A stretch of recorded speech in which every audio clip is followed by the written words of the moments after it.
Hello dear students, welcome to our video lecture. In this video lecture, we will discuss about remaining 3 infectious disease in that chart. So these are dysentery, cholera and typhoid. विद्यार्थी मित्रांनो, आजच्या video lecture मध्ये आपण मागील जो chart होता त्यातील जे उर्वरित जे 3 डिसीज आहेत डिसेंट्री, कॉलेरा आणि टायफॉइड यांच्याबद्दल आपण इन्फॉर्मेशन घेणार आहोत. तर त्यामध्ये या तिन्ही डिसीज मध्ये जे कॉमन पॉइंट आहे तो आहे की या तिन्ही डिसीजचं जे मोड ऑफ इन्फेक्शन आहे या ठिकाणी कॉमन आहे आणि ते म्हणजे contaminated food and water. So यामध्ये आपण फर्स्ट डिसीज डिस्कस करूया, त्यामध्ये dysentery. So dear students, in that infectious disease, so the pathogens of dysentery are bacteria, viruses and the protozoans. Okay, dysentery मधले जे काही pathogens आहे ते आहेत the bacteria, viruses and the protozoans. या bacteria मध्ये जर सांगायचं झालं तर या ठिकाणी सेगेला आणि बॅसिलाई हे या ठिकाणी बॅक्टेरिया आणि यामध्ये जो प्रोटोझोन्स आहे, प्रोटोझोन्स मध्ये आपण अमिबा डिस्कस केलेला आहे. तर यामध्ये एक अमिबा आहे ज्याचं नाव आहे एंटामिबा हिस्टोलायटिका. एंटामिबा हिस्टोलायटिका या अमिबामुळे सुद्धा डिसेंट्री होणार. सो हे झाले आपले पॅथोजेन्स. नेक्स्ट पॉइंट आहे आपला, त्यामध्ये mode of infection. Mode of infection काय डिसेंट्री, तर त्यामध्ये कंटॅमिनेटेड फूड अँड वॉटर. आज जे आपण इन्फेक्शियस डिसीज या ठिकाणी डिस्कस करणार आहोत तर त्या तिन्ही डिसीज मध्ये जे कॉमन पॉइंट आहे काय म्हटलं होतं तर तो आहे यांचे जे मोड ऑफ इन्फेक्शन आहे ते आहे contaminated food and water. So the mode of dysentery infections of a dysentery is contaminated food and water. Our next point is symptoms. Dysentery या डिसीजचे, इन्फेक्शियस डिसीजचे जे काही सिम्पटम्स आहे ते आपण या ठिकाणी डिस्कस करूया. त्यामध्ये फर्स्ट सिम्पटम्स आपल्याला या ठिकाणी बघायला मिळेल watery stool. Okay, the first symptom of dysentery is watery stool and the second symptom is pains in abdomen. Okay, pains in abdomen means pains in a stomach. 2 या ठिकाणी symptoms बघायला मिळेल, त्यामध्ये वॉटरी स्टूल म्हणजे याला आपण जुलाब म्हणू शकतो आणि पेन्स इन ॲब्डोमेन त्याला आपण पोटामध्ये दुखतं. ओके, हे 2 सिम्पटम्स या ठिकाणी लॉक करायची. तर विद्यार्थी मित्रांनो, यामध्ये आपण प्रिकॉशन्स, प्रिव्हेन्शन अँड ट्रीटमेंट मध्ये काय करू शकतो तर त्याबद्दल इन्फॉर्मेशन घेऊया. तर त्यामध्ये सिंपल मध्ये फर्स्ट प्रिकॉशन प्रिव्हेन्शन मेजर मध्ये बघायचं झालं तर त्यामध्ये ड्रिंकिंग ऑफ बॉइल्ड वॉटर म्हणजेच उकळलेलं पाणी पियायचं. Okay, first prevention. त्यामध्ये सेकंड प्रिव्हेन्शन जर बघायचं झालं तर त्यामध्ये proper storage of water.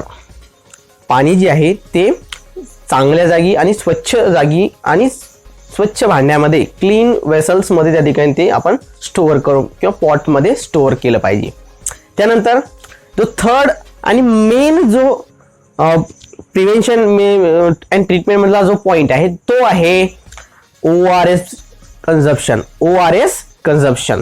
So विद्यार्थी मित्रांनो, आपण नाही का सिम्पटम्स मध्ये बघितलं होतं वॉटरी स्टूल आणि पेन्स इन ॲब्डोमेन.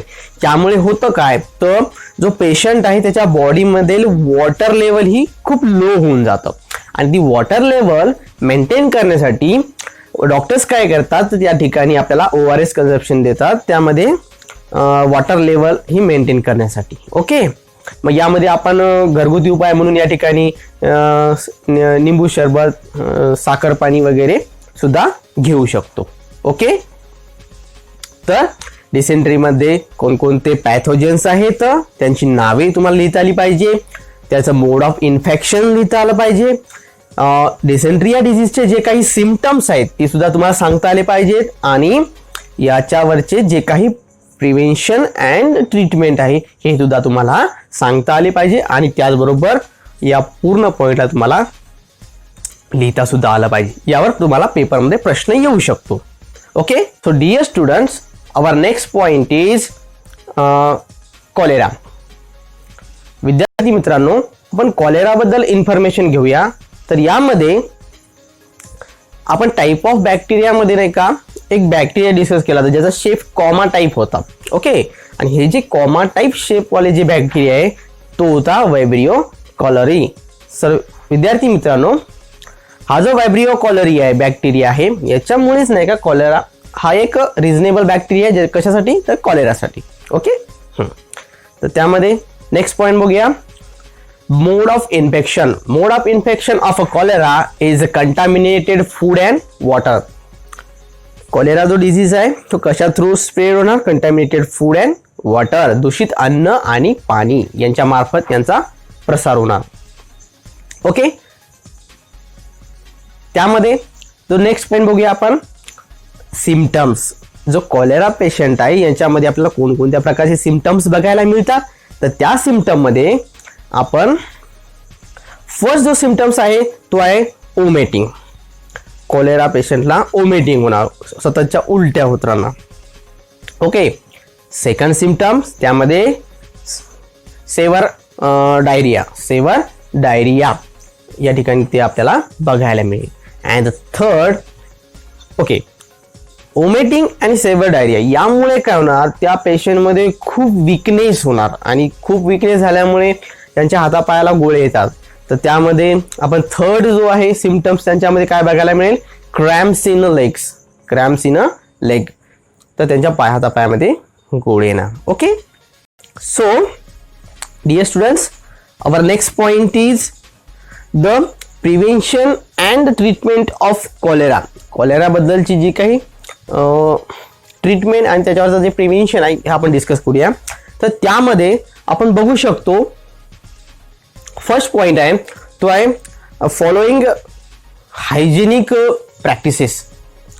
आपण हायजेनिक जे काही प्रॅक्टिसेस आहे हे फॉलो केल्या पाहिजे. स्वच्छतेच्या सवयी आपण अंगीकारल्या पाहिजे.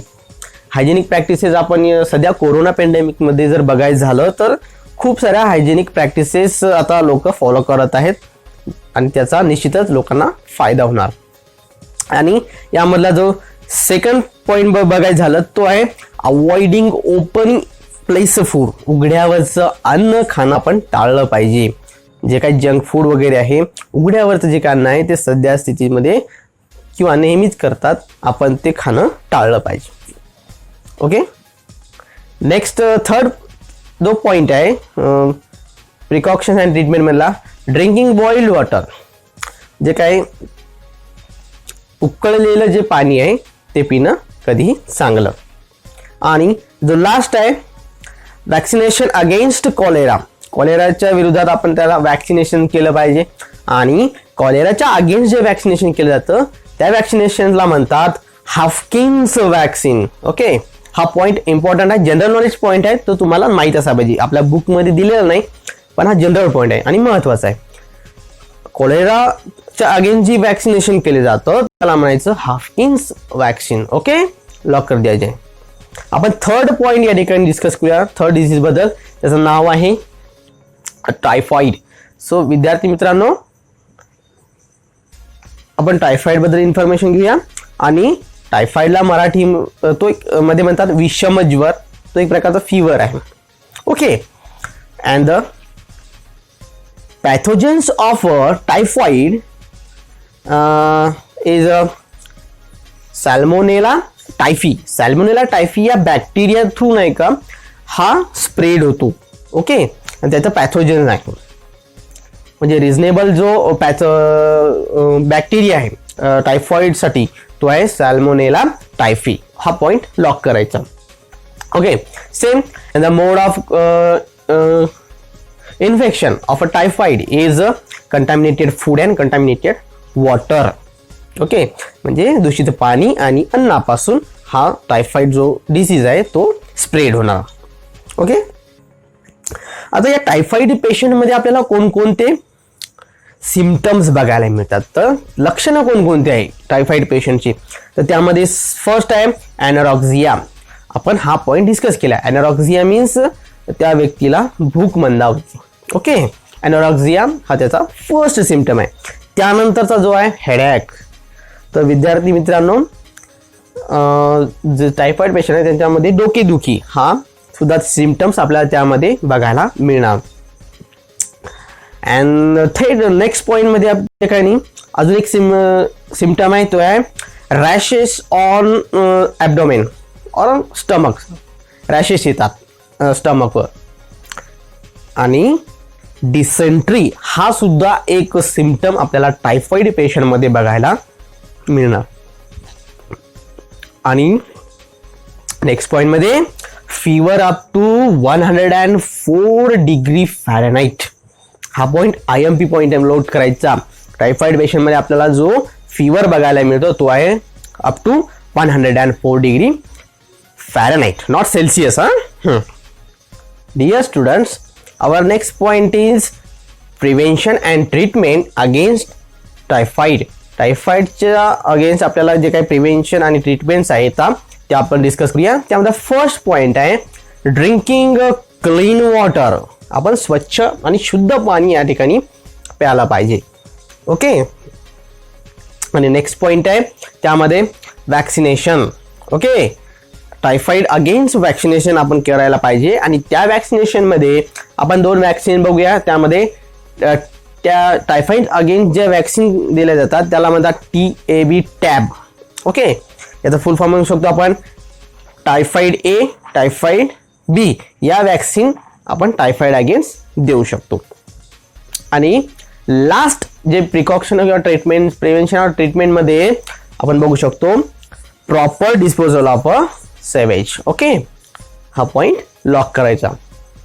तर विद्यार्थी मित्रांनो, आजच्या व्हिडिओ लेक्चरमध्ये आपण डिसेंट्री, कॉलेरा आणि टायफॉइड या 3 डिसीज बद्दल, इन्फेक्शियस डिसीज बद्दल इन्फॉर्मेशन घेतली. आणि त्यामध्ये जो कॉमन पॉइंट होता तो होता की यांचं जे मोड ऑफ इन्फेक्शन आहे ते कॉमन आहे, ते म्हणजे कंटॅमिनेटेड फूड अँड वॉटर. तर विद्यार्थी मित्रांनो, या सर्व डिसीज बद्दल आपण जे डिस्कस केले, जो 4 डिस्कस केला, तर त्यामध्ये तुम्हाला त्यांचे पॅथोजेन्स विचारले जाऊ शकतात पेपरमध्ये, किंवा त्यांचं मोड ऑफ इन्फेक्शन विचारलं जाऊ शकतं, किंवा त्यांचे जे काही सिम्पटम्स हे सुद्धा विचारले जाऊ शकतात. तर ते तुम्ही चांगल्या प्रकारे पाठ करायची आणि नोटबुकमध्ये नोट डाऊन सुद्धा करायची. Okay. In the next video lecture we will discuss about some important disease of present day. सद्यस्थितीमध्ये जे काही इम्पॉर्टंट डिसीज आहे ते आपण डिस्कस करूया. ओके.